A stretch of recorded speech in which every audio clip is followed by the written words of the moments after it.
21 আগের থেকে আপনারা খুবই সমৃদ্ধ একটা পরিবারে, বনেদি একটা পরিবারে জন্ম। আপনি তো সহজ সরল জীবনযাপন করেন কেন? যদি বলি আপনার প্যান্টের কথা, স্যার, আপনার প্যান্টে দেখেন ছেঁড়া একটা দাগ আছে। এটা পুরো প্যান্ট ছিঁড়ে না, আমি কি করবো? এই যে স্যার, এটা আপনার ছেঁড়া তালি দেওয়া একটা প্যান্ট, এটা চালিয়ে খালি একটু হয়েছে, এই জন্য আপনি প্যান্টটা এরপর পড়ছেন। হ্যাঁ, এটা কি করবো? আমি প্যান্টটা ফেলে দেবো? দেশের মানুষ, যে দেশের মানুষ খালি পায়ে চলছে, আমি তো 71 সালে দেখেছি এইটাতেই আছে, এইটাতে সেটা।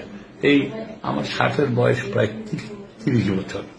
এখন এই শার্ট যদি না ছিঁড়ে আমি কি ছিঁড়ে দেবো? এই শার্টের বয়স কত? 30 বছর। স্যার, আপনি খুবই একটা মানে মার্ভেলাস গাড়িতে চলতে পারেন, BMW তো আপনার পক্ষে সম্ভব। আপনি এত একদম স্বাভাবিক একটা ছোটখাটো একটা ভাঙাচোরা গাড়িতে চলেন, একদম সোজা কথা কেন?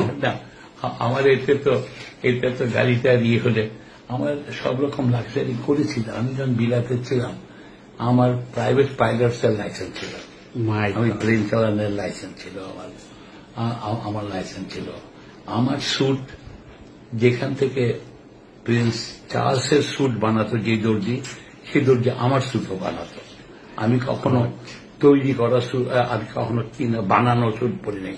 সে দর্জি এসছে, আমার মেজার করেছে, সে নিয়ে সেই সেভিল রো বলে লন্ডনের খুব একটা দামি এলাকা, সেই দর্জি এসে আমার হাত পাতলাইছে, আমার বাপঝোঁক নিয়ে গেছে, আবার টেস্ট করেছে।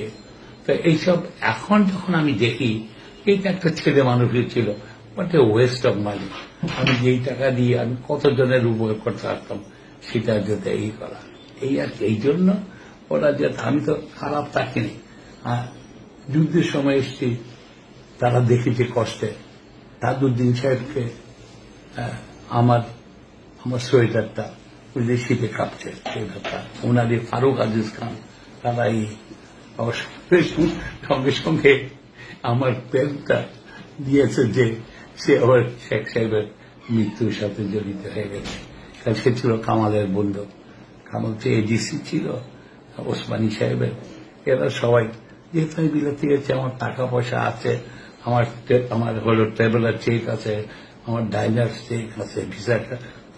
তোমরা তোমাদের জন্ম হয়নি আর তোমরা এটা শুনো নাই, কিন্তু আমার তো এটা শুধু আমার ক্যাশ টাকার দরকার নেই, আমার ক্রেডিট কার্ড।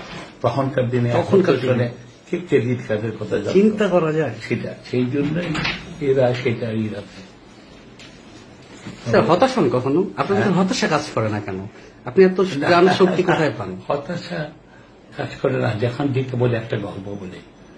আমরা এক সময় আমি ঠিক করলাম যে আর পাচ্ছি না, ফাইট করে করে চলে যাব। তখন আমার গাড়িও ফেলে এসেছি। আমার গাড়ি ছিল সিট্রোর 2CV, সেটা মার্সিডিজ দ্বিতীয় দাম বেশি আমার গাড়ি। আমার ওই গাড়ি তোমার হলে একটা চাকা পাংচার হয়ে গেল, চাকা বদলাতে হবে না, ওটা 3 চাকা নিয়ে এটা নিয়ে যেতে প্লেনের মতো, এইরকমের গাড়ি সেটা। আবু সাইদ চৌধুরী সাহেব আমার গাড়ি ছাড়া কোনোটা চলত না, উনি বলে দিচ্ছি এটা করে।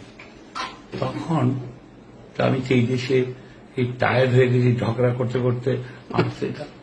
তখন আমি একটা রিক্সাতে করে সাইকেল যেতে, তো রিক্সাওয়ালার কাছে ওই একসঙ্গে গল্প করছে, স্যার কি করেন? ডাক্তার। কই যাবেন? এখন তো ভাবছি চলে যাবো। বললো যে চলে যাও। চলে যাবেন? আপনারা তো চলে যাবেন, আমরা তো যেতে পারবো না, এই দেশে তো আমাদের থাকতে হবে, আমার কি হবে? তখন আমার বলে তাই তো, আমি না হয় চলে যাব, আমার সব আত্মীয় স্বজন যেতে পারবে না, আমাদের কিছু না কিছু গরিব আত্মীয় স্বজন থেকে যাবে, তাহলে আমার যাওয়ার কোনো প্রশ্ন আসে না। সেটাই যাতে আমাদের আলমগীর বলে একটা ছিল, এই ফিল্ম প্রডিউসার ছিল, মারা গেছে। মারা গেছে আলমগীর মুক্তি। সে একটা ফিল্ম করেছিল মোহনা বলে ফিল্ম করেছিল। আমি জানতাম না যে সে আমাদেরকে নিয়ে দেখ করছে। সেখানে সে দেখায় আমাকে লোকের ওষুধ, এই তোমার উপরে এই করে